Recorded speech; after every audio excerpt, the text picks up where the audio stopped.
Mask है तो आप अपने मास्क का इस कक्ष में जो है इस्तेमाल करते हैं। जो एक नया विषय जुड़ा है उसका नाम है आनंदम। विषय का नाम ही इतना आनंददायक है, निश्चित रूप से हम उससे जुड़ेंगे तो और आनंद प्राप्त कर सकते हैं। आनंदम एक विराट उद्देश्य के साथ में आपके पाठ्यक्रम में जोड़ा गया है। देखा यह गया है कि पुस्तकीय शिक्षा लेने के पश्चात या पुस्तकीय शिक्षा लेने के दौरान विद्यार्थी अपने समुदाय से, अपनी सामाजिक गतिविधियों से कट जाते हैं और नैतिक शिक्षा के रूप में वो जो समाज को दे सकते हैं, नैतिक शिक्षा ग्रहण करके वो दे नहीं पाते।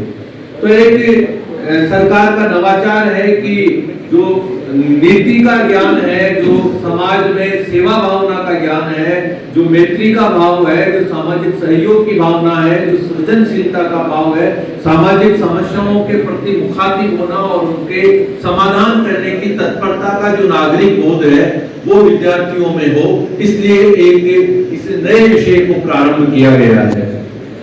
इन भक्तियों के साथ इस पर विस्तार से प्रकाश डालने के लिए मैं सुचित्रा मांझू बहन को आमंत्रित करूंगा कि गमों की आंच में आंसू उबाल कर दे, गमों की आंच में आंसू उबाल कर दे, रंग खिलेंगे कहीं, खुशियां उछाल कर दे और तेरे दिल की चुभन भी हो जाएगी यकीनन कम, किसी के पांव का कांटा निकाल कर दे। मैं आज की जो मुख्य वक्ता है सुचित्रा, मैं उनसे आग्रह करता हूँ कि वो अपना वक्तव्य सुनाएं। हमारे करिकुलम में एक नया सब्जेक्ट आनंदम ऐड किया है, तो आज हम उसे आनंदम पर चर्चा करते हुए ये देखेंगे कि उसकी जरूरत क्या है, आनंदम क्या है, उसका उद्देश्य क्या है, हमारे करिकुलम में क्यों ऐड किया गया है और उसके अंतर्गत हमें क्या क्या करना है, उसका सिलेबस कैसा होगा, उसका पैटर्न कैसा होगा, वो सब आज हम इसमें देखेंगे। आप चाहे किसी भी स्ट्रीम के स्टूडेंट हो, चाहे आप आर्ट्स के हो, आप कॉमर्स के हो, आप मैथ्स के हो, आपके लिए आनंदम विषय कंपलसरी है। इसके मार्क्स आपकी एनुअल मार्क्स में ऐड होंगे और आपके परसेंटेज में भी ऐड होंगे, इसलिए इसकी गंभीरता और भी अधिक हो जाती है। ये पहले हम समझेंगे कि खुशी और आनंद में क्या डिफरेंस है, क्या फर्क है। तो खुशी हमारे वातावरण पे निर्भर करती है, हमारे आसपास क्या हो रहा है वो चीज हमें खुशी देती है। मान लीजिए आज आपके घर में आपकी पसंदीदा सब्जी बनी है तो आप ऑब्वियसली खुश हो जाओगे। आपको घर में ड्रेस मिली, आप ड्रेस पहन के कॉलेज जा रहे हो, आपके किसी फ्रेंड ने बोला आज तो आप बड़े अच्छे लग रहे हो, जुड़ेगी आनंद की। तो अगर आप किसी को देने से कुछ खुश हो रहे हो तो वो है आनंद, और अगर आपको आपके वातावरण से कुछ अच्छा लग रहा है, कुछ करना अच्छा लग रहा है, उनका हमारा स्विच टूट गया, सार्वजनिक कॉलेज की संपत्ति को, सार्वजनिक संपत्ति को नुकसान हुआ, उससे आपको खुशी हो गई। तो वो सब चीजें डिपेंड करती है आपका वातावरण कैसा रहा है, आपके संस्कार कैसे हैं, आप कहाँ हैं, उस चीज से आपको जो बाहर के लोगों से जो चीजें मिलती हैं उससे आपको होती है खुशी। लेकिन जब आप किसी के लिए कुछ करते हैं, कुछ करने जाते हैं, मान लीजिए कोई बीमार कुत्ते का पिल्ला है, अगर आप उसकी एक सेवा करते हो, इसमें कुत्ते का पिल्ले में हंसने वाली कौन सी बात हो गई। बिल्ली का छोटा बच्चा है, अगर उसे लगी हुई है, आप उसकी हेल्प करते हो, उस पे मरहम लगाते हो, जो आनंद की अनुभूति होती है वो है जॉय, वही है आनंदम। करुणा के साथ हृदय से किया गया कोई भी कार्य हमारा कहलाता है आनंद। ये है इस आनंदम सब्जेक्ट का आदर्श वाक्य। नेक्स्ट, आनंदम सब्जेक्ट को हमारे करिकुलम में ऐड करने का जो ऑब्जेक्ट है, उद्देश्य है, वो है छात्रों को समाज से जोड़ना, समाज की समस्याओं को समझाना बच्चों को और उसे सुलझाने के लिए समाज के लोगों के बीच रह करके उत्साहित करना, देने और साझा करने की खुशी का अनुभव करवाना, बच्चों के अंदर रचनात्मकता, वृद्धजनों की मदद। आप अपने आसपास, अपने घर में, अपनी कॉलोनी में जो भी वृद्धजन है, जो भी कमजोर व्यक्ति है, बीमार व्यक्ति है, उसकी आप सहायता कर सकते हो। अगर कोई कमजोर व्यक्ति, उसे चलने में दिक्कत हो रही है और आपको उसे एक जगह से दूसरी जगह ले जाना है, उसे अगर किसी बीमार व्यक्ति को दवाइयों की जरूरत है और उसने कहा लो बेटा ये पैसे लो और मेडिकल स्टोर से दवाई ला दो, तो अगर आप कॉलेज में आ रहे हो, मेडिकल स्टोर पास में ही है, तो आपको कोई दिक्कत नहीं होगी 2 मिनट में उसे दवाइयाँ ला के देने में। लेकिन उससे जो आनंद की अनुभूति होगी वो वो क्षणिक ना हो, बनी रहेगी। तो ऐसी चीजों को भी आप डेली डायरी में नोट कर सकते हैं। इसके अलावा व्यक्तिगत गतिविधियों में जानवर की और उनकी खुशी से जो आपको आनंद की अनुभूति होगी वो भी आपकी व्यक्तिगत गतिविधियों में आती है। महिलाओं के प्रति उत्पीड़न को रोकना। आप मोस्टली देखते हैं, आप जा रहे हैं, कोई वहां से गर्ल्स गुजर रही है तो उन पे कमेंटिंग होती है। अगर आप भी जा रही हैं, आप भी देखती हैं कि अपने फ्रेंड्स के साथ में कुछ कमेंटिंग हो रही है, तो आप सामने वाले को रोक सकते हैं। ऐसा करने से अगर आपके पास आपकी कोई दोस्त है, आपका कोई फ्रेंड है, वो बैठ करके कोई ऐसा चुटकुले सुना रहा है जो कि हास्यास्पद तो होते हैं, लेकिन उससे वो महिलाओं के लिए एक उत्पीड़न की श्रेणी में आते हैं, तो आप ऐसे जोक का, ऐसे चुटकुलों का हिस्सा बनने से कतराए, उनका हिस्सा ना बने और ऐसा जोक मारने से अपने दोस्तों को, अपने घर में भी सभी को रोकें। कंप्यूटर से संबंधित समस्या हल करना। आप किसी भी अपने फ्रेंड को, अगर किसी फॉर्म भरने में कोई दिक्कत आ रही है, किसी में को कुछ से समझ नहीं आ रहा है, तो आप उसकी हेल्प कर सकते हैं। किसी को आप फोटोकॉपी करना नहीं आ रहा है, उसके सामने फोटोकॉपी मशीन है, तो आप उसे फोटोकॉपी करके दे करके भी उसकी सहायता कर सकते हैं। तो ये सारी आती हैं व्यक्तिगत गतिविधियों में, जो आपको डेली आप करते ही होंगे और आपको करना भी है। और ऐसी सारी गतिविधियां जो इसके अंतर्गत आती है, जिससे आप किसी को खुशी देते हो, जिससे आपको आनंद की अनुभूति होती है, वो सारी आपको दैनिक डायरी में लिखनी है। और दैनिक डायरी ऐसा नहीं है कि संडे का दिन है तो हम दैनिक डायरी नहीं लिखेंगे। दैनिक डायरी रोज की रोज लिखी जाएगी। वो दैनिक डायरी आपके मेंटर के द्वारा कॉलेज में चेक भी की जाएगी। इसलिए आप डेली दैनिक डायरी में कुछ ना कुछ लिखेंगे। जरूरी नहीं है आप 50 काम लिखिए, अगर आपने 5 काम किया 5 लिखिए, आपने 10 किया आप 10 लिखिए। Next, previous.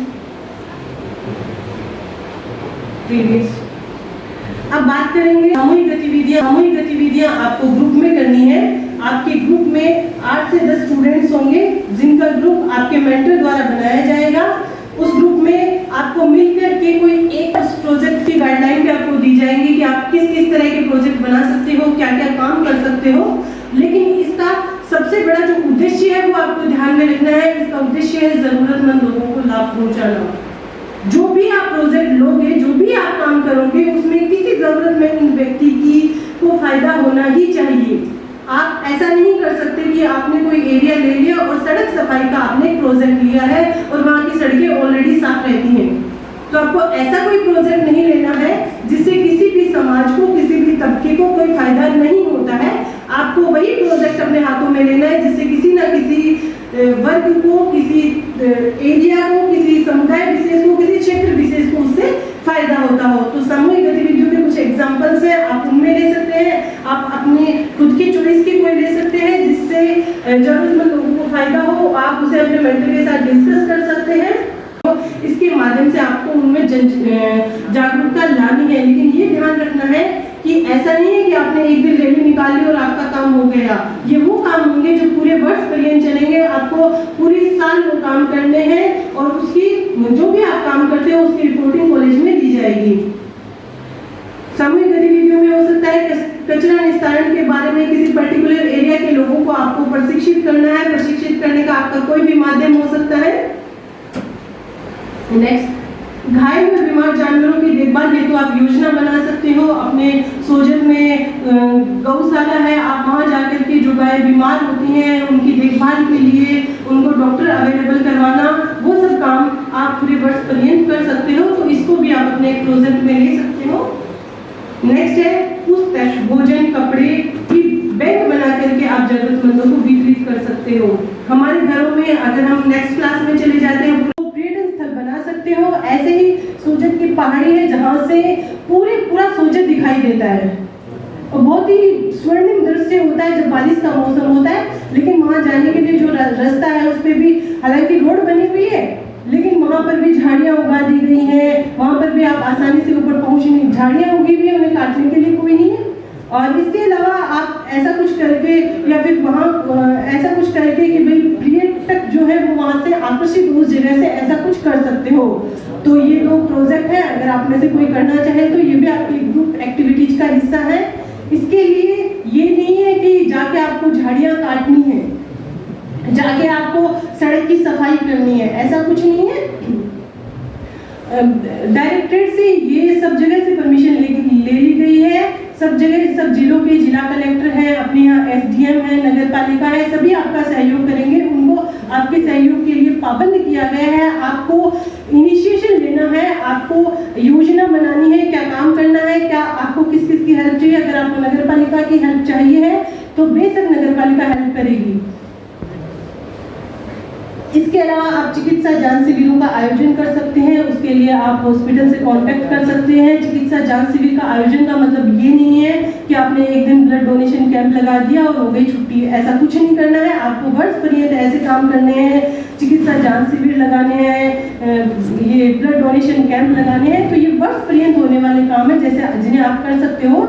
इसके अलावा ग्रुप एक्टिविटीज में नशा मुक्ति सहायता समूह बनाकर लोगों को नशा छोड़ने के लिए प्रेरित करना, इसके लिए भी आप अपनी योजना बना सकते हो। इसके अलावा व्यावसायिक कौशल प्रशिक्षण कार्यक्रम का आयोजन करवाना, इसमें भी जैसे बाल कारागृह में जो बंद हैं बच्चे हैं उनको भी आप ऐसा कोई कौशल प्रशिक्षण दे सकते हो जिसका आपको टैलेंट है। अगर आपको सिलाई आती है, सिलाई बुनाई का काम करते हो तो महिलाओं को जो किसी एक पर्टिकुलर एरिया की महिलाओं को लेकर के आप उनको व्यवसायिक कौशल का प्रशिक्षण दे सकते हो, जिससे उनके लिए भी रोजगार के नए अवसर उनको भी मिलेंगे और आपका भी प्रोजेक्ट होगा। और इससे जब वो रोजगार के लिए आगे बढ़ेंगे तो इससे आपको भी खुशी होगी, आनंद की अनुभूति होगी। तो ये भी आपकी ग्रुप एक्टिविटीज में हो सकता है। नेक्स्ट है स्थानीय कला, बुनाई, रंगाई, मारना, लोकगीत, पांडुलिपियों का प्रचार प्रसार करना जो कि लुप्त हो चुकी हैं। अपने सोजत की कुछ स्थानीय कोई कला बुनाई की कुछ चीजें होंगी, कुछ मांडने होंगे, कुछ लोकगीत होंगे, आप उनका भी प्रचार प्रसार कर सकते हो। और आजकल तो प्रचार प्रसार के लिए आपको ज़्यादा कुछ करने की ज़रूरत नहीं है। आप ज़्यादा एक यूट्यूब पे चैनल बनाइए, उस पर अपनी ये बुनाई, रंगाई, मांडने, प्रदूषण के मुद्दों को सुधारने के लिए भी आप कॉलोनी को अपना सकते हो। किसी पर्टिकुलर कॉलोनी में जहाँ की सड़कों की हालत अच्छी नहीं है, आप उस कॉलोनी को अपना करके नगर पालिका के सहयोग से, किसी अपने एमएलए, एमपी, पार्षद के सहयोग से आप उन सड़कों का जीर्णोद्धार करवा सकते हो।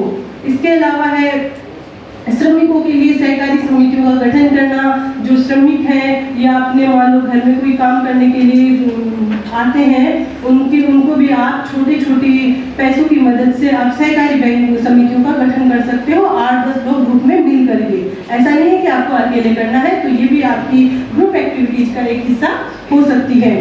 इसके अलावा महिलाओं, बच्चों, वृद्धों के उत्पीड़न की निगरानी रख सकते हो। अपने आसपास, अपने कॉलोनी में होने वाला ऐसे उत्पीड़न की आप निगरानी रख करके उसका समाधान निकाल सकते हो। वो सब भी ग्रुप एक्टिविटीज में आएगा। इसके अलावा बावड़ियों, कुओं और किसी भी जल स्रोत के जीर्णोद्धार के लिए आप एक समूह बना सकते हो, एक ग्रुप बना सकते हो। इसके अलावा वर्षा जल, सौर ऊर्जा संचयन की तकनीकी की जानकारी आप लोगों को दे करके भी ग्रुप एक्टिविटीज कर सकते हो। उसमें भी आप सौर ऊर्जा संचयन कैसे होगा, अगर बारिश हो रही है तो उसके जल का संरक्षण कैसे करना है, वो सब जानकारी आप विभिन्न माध्यमों के द्वारा अपने पर्टिकुलर एरिया में दे सकते हो। इसके अलावा सार्वजनिक उद्यान और पार्क का रख रखाव में भी आप सहयोग दे सकते हो। कंप्यूटर प्रोग्रामिंग और ऐप से संबंधित प्रशिक्षण आप दे सकते हो। आजकल इतने ऐप्स हो गए हैं कि हमारे आसपास में कुछ लोग हैं जिनको उसके बारे में नॉलेज नहीं है, जो बहुत काम के हैं। तो आप अपने आसपास, अपने पड़ोसियों को, अपने मोहल्ले में ऐसे ऐप्स की जानकारी दे करके आप उनको प्रशिक्षित कर सकते हो। सरकारी योजनाओं में भागीदारी दे सकते हो, जैसे महिला सशक्तिकरण की योजना, बेटी बचाओ बेटी पढ़ाओ की योजना है, उनमें आप भागीदारी दे सकते हो। उस योजना के अंतर्गत आप एक प्रोजेक्ट बना करके पर्टिकुलर एरिया में उस काम को कर सकते हो। इसके अलावा स्थानीय संसाधनों से सरल और नई तकनीकी का विकास भी कर सकते हो आप। तो ये सारी आपकी सामूहिक गतिविधियां हैं जिनमें से आप किसी को सेलेक्ट कर सकते हो। इसके अलावा भी आपके मन में भी कोई ऐसी गतिविधि होगी जिससे समाज को फायदा होता हो, ऐसा कोई भी काम काम आप कर सकते हो, आप अपने मेंटर से डिस्कस करके उसे अपने प्रोजेक्ट में ले सकते हो। ये सिर्फ एक रूपरेखा है, ऐसा कोई भी काम कर सकते हो। इसके अलावा वो कोई भी काम जो समाज के उत्थान में योगदान दे, वो काम आप कर सकते हो। ग्रुप एक्टिविटीज की है, उसी के आधार पर आपका मूल्यांकन होगा। ये 100 नंबर का पेपर होगा जो आपके मार्क्स में ऐड होगा, आपके एग्रीगेट परसेंटेज में ऐड होगा। ये अभी फर्स्ट ईयर में लागू है, हो सकता है आने वाले सालों में ये आपके नेक्स्ट ईयर, सेकेंड ईयर और फाइनल ईयर में भी जुड़ सकता है, लेकिन अभी तक फर्स्ट ईयर में ही है। नेक्स्ट, मूल्यांकन में देखिए आपके सभी कक्षाओं के अलग अलग मेंटर बनाए गए हैं जो आपको बता दिए जाएंगे। उन मेंटर को आपने जो दैनिक डायरी बनाई है वो दोगे, जो दैनिक डायरी में लिखा है उसके आधार पर मेंटर आपको 10 नंबर, उसमें 10 नंबर में से उस दैनिक डायरी के आधार पर देंगे। तो आपकी दैनिक डायरी रहेगी 10 नंबर की, जिसमें आप अपने डेली की इंडिविजुअल एक्टिविटीज रखोगे। परियोजना की रूपरेखा, आपने जो प्रोजेक्ट लिया है ग्रुप एक्टिविटीज के लिए, आपने जो आपके ग्रुप बन जाएंगे, उसके बाद आपने जो परियोजना की रूपरेखा बनाई है, आपको जो काम करना है, जो आप अपने मेंटर से डिस्कस करेंगे, वो 20 नंबर का है। आनंदम दिवस पर आपकी अटेंडेंस और आपकी अपीयरेंस, आपकी उपस्थिति और आपकी जो भागीदारी होगी वो 20 नंबर की होगी। अभी आनंदम दिवस क्या है उस पर भी हम बात करेंगे। तो आनंदम दिवस एक दिन है जिस दिन अगर आप आते हो और जो भी आप उसमें जो भी काम होगा वो करोगे, तो उसमें आपको 20 में से मार्क्स मिलेंगे। जो आपने रिपोर्ट बनाई है, जो भी आपने प्रोजेक्ट लिया है, उसकी जो रिपोर्ट तैयार की है, उसमें उसका नंबर होंगे 50। अब इन 50 नंबरों को भी हम डिवाइड करेंगे कि जो आपने रिपोर्ट बनाई है उसमें 50 नंबर किस आधार पर दिए जाएंगे, क्योंकि एक ग्रुप में 8 से 10 बच्चे होंगे तो उनका इवैल्यूएशन सबका अलग अलग होगा। नेक्स्ट, तो जो आपकी परियोजना, जो प्रोजेक्ट आपने बनाया उसकी रिपोर्ट है, उसका जो मूल्यांकन होगा वो इस आधार पर होगा कि आपका जो ग्रुप है उसमें अपनाए गए प्रोजेक्ट की गतिविधियों के वीडियोज, आप गतिविधियां करेंगे, कुछ काम करेंगे, उसके आप वीडियोस, फोटो जो भी प्रेजेंट करेंगे, आपने जो काम किया उसका पोस्टर जो आप प्रेजेंट करेंगे, उसके 10 में से मार्क्स दिए जाएंगे। सामाजिक गतिविधियों में आपका योगदान व सहभागिता, आपने जो प्रोजेक्ट लिया है उसमें आपने कितना योगदान दिया है, आपके जो भी कार्य आए हैं आपने उन्हें सुलझाने के लिए जो आपकी सहभागिता रही है उसके आपके 10 नंबर होंगे। समस्याओं का निस्तारण, चुनौतीपूर्ण मसलों पर कार्य व रचनात्मकता, आपने कोई आपके पास समस्या आई, आपने उसे कैसे हैंडल किया है, उसको कैसे उसका निपटारा किया है, वो 30 नंबर का होगा। तो इस तरह से आपका जो प्रोजेक्ट 50 नंबर का है वो इन 3 पार्ट में डिवाइड होगा, 10, 10 और 30 नंबर में। नेक्स्ट, अब बात करेंगे आनंदम दिवस क्या है। हर महीने के अंतिम सप्ताह में एक दिन आनंदम दिवस मनाया जाएगा, जो आपको व्हाट्सएप ग्रुप के माध्यम से बता दिया जाएगा कि किस दिन आनंदम दिवस मनाया जाएगा। अब आनंदम दिवस पे आपकी क्या सहभागिता होगी, आप क्या क्या करोगे। तो आनंदम दिवस पे जो आपने प्रोजेक्ट लिया है उसकी रिपोर्ट प्रस्तुत करोगे। रिपोर्ट आप वीडियो के माध्यम से कर सकते हो, फोटोज के माध्यम से कर सकते हो, कोई पोस्टर बना करके आप अपनी जो प्रोजेक्ट है जो आपने लिया है उसकी क्या प्रोग्रेस है, आपने अभी तक उसमें क्या काम किया है, कितना काम किया है, वो सब आप प्रेजेंट करोगे। साथ ही आप जो दैनिक डायरी में डेली लिख रहे हो कि आपने किसी को देने से जो खुशी अनुभव की है, तो देने की खुशी के अनुभव आपको साझा करने हैं अपने ही साथियों के साथ में।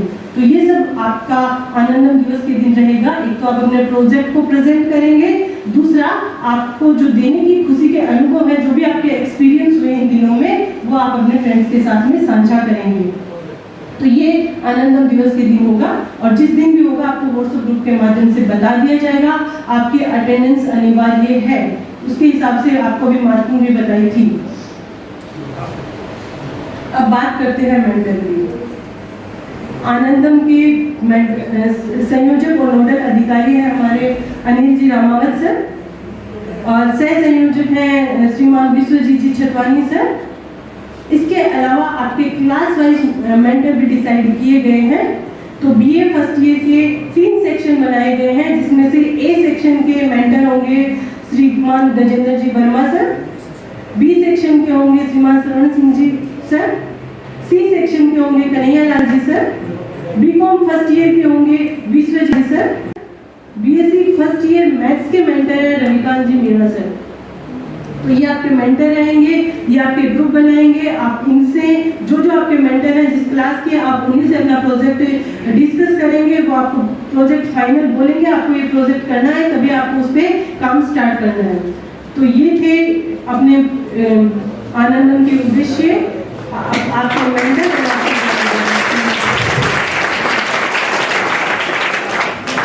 इसी क्रम में इस विषय पर और अधिक जानकारी देने के लिए मैं प्राचार्य में उनसे आग्रह करूंगा कि वो आए और सबका मार्गदर्शन करें।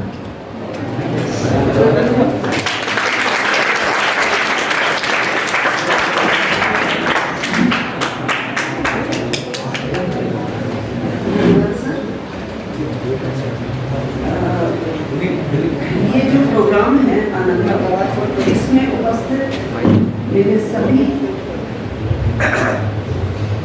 साथीगण, विद्वान साथी जो भी हैं, कनिष्ठ हैं, वरिष्ठ हैं, आप लोग बहुत लकी हैं कि इतने अच्छे टीचर्स आप लोगों के साथ हैं। जैसा मैं अभी सुन रही थी, सुचित्रा मैम ने तो कोई गुंजाइश ही नहीं रखी मेरे बोलने के लिए, इतना अच्छे से आपको आनंदम को समझा दिया है कि आनंदम क्या है। मेरे ख्याल से जितना शुचि मैम ने समझाया होगा, एक हम लोगों का वेबिनार हुआ था उसमें शुचि मैम ने समझाया था, उससे भी ज़्यादा अच्छा सुचित्रा मैम ने आपको समझाया है।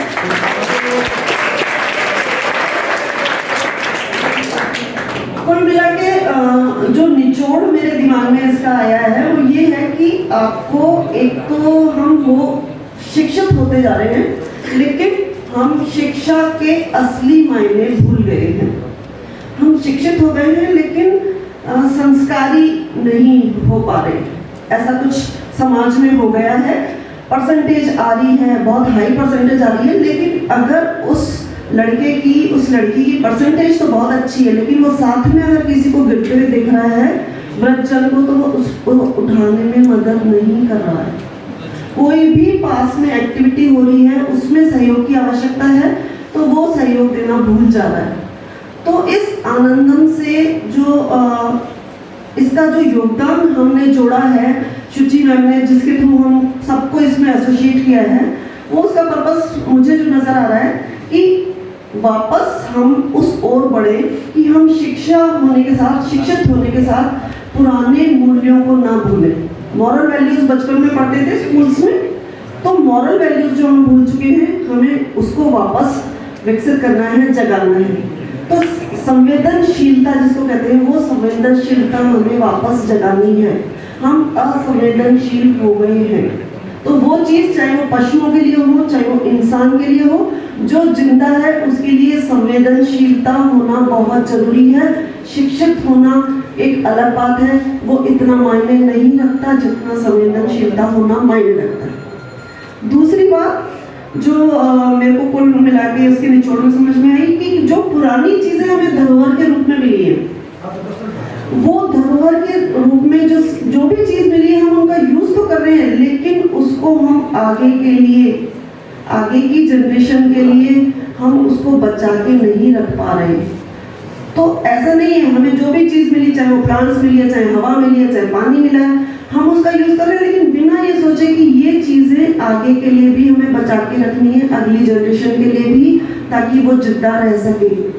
तो ये जो चीज है, जो धरोहर है, उन पुरानी धरोहर का रखरखाव करना, स्थानीय कला का रखरखाव करना, प्लस सस्टेनेबल डेवलपमेंट, साइंस में कहते हैं सस्टेनेबल डेवलपमेंट। जो चीज आपको मिली है वो अगली जनरेशन के लिए बचाओ, इस तरीके से काम करो, तो वो करना है हमें। तो कुल मिला के ये जो आनंदम प्रोजेक्ट है, ये हमारी जो इन चीजों को जगा रहा है, ये जरूरी है, इसलिए शुरू किया गया है। और फर्स्ट ईयर जो है, मेरी इच्छा है कि फर्स्ट ईयर इसमें बहुत अच्छे से पार्टिसिपेट करें। इसमें पास होना, सबको पास होना जरूरी है। तो आपको ये सोच के मार्किंग के बेसिस पे आप इसको मत लेना कि मार्क्स आ जाए हम पास हो जाए। आप इस तरीके से सोचने की कोशिश करना कि वास्तव में मेरे अंदर जो आत्मा मर गई थी वो वापस जिंदा हुई है या नहीं हुई।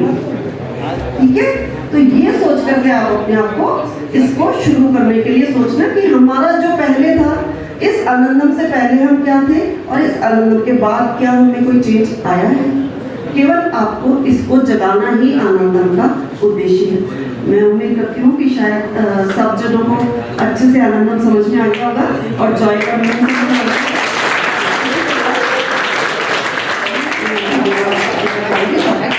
स्टूडेंट से मेरा पहला जुड़ाव है फर्स्ट ईयर से। तो एक चीज़ मैं और शेयर करना चाहूँगी, क्योंकि अब कोरोना के बाद हम थोड़े से वापस अपने आप को ऐसे खुला खुला सा महसूस कर रहे हैं। बहुत बंदिश हो गई थी और उस टाइम पे कई लोग डिप्रेशन में भी आ गए थे। तो ये जो खुलापन है, आप ये सोच रहे हैं कि एक वायरस ने सबको इतना परेशान कर दिया था, तो वो वायरस अभी भी घूम रहा होगा, वो वापस नहीं आना चाहिए।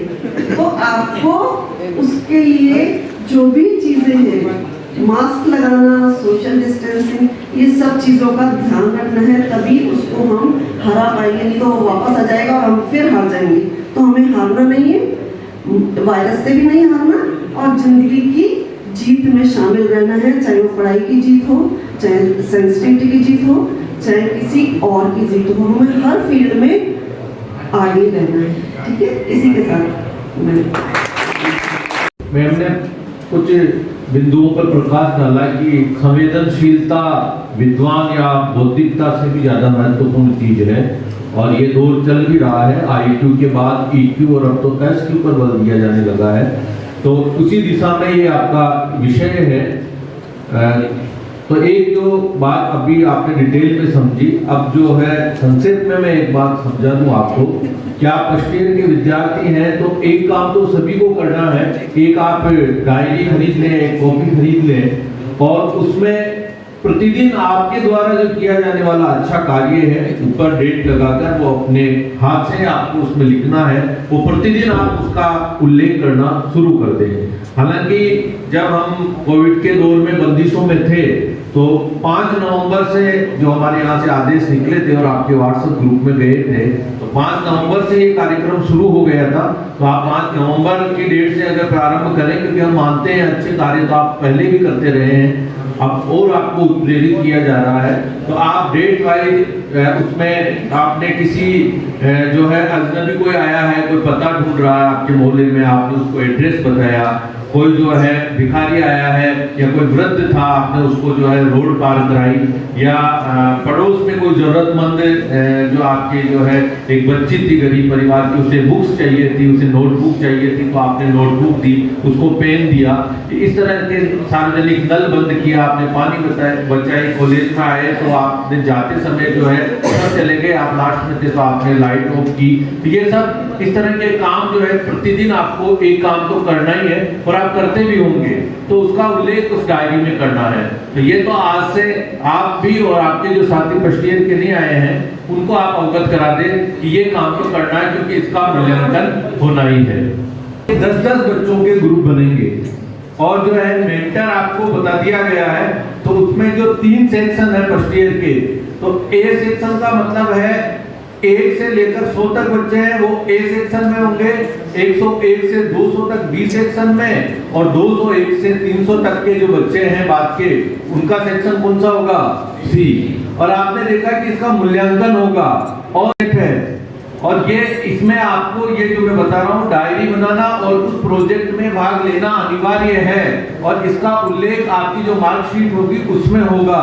तो आपको इसमें आनंद के साथ भाग लेना है, आनंद का प्रोत्साहन आगे भी करना है। जो प्रोजेक्ट रिपोर्ट तैयार करोगे, वो आपके ग्रुप्स बनाए जाएंगे 8-8, 10-10 छात्रों के, उसकी एक ग्रुप की एक रिपोर्ट तैयार होगी।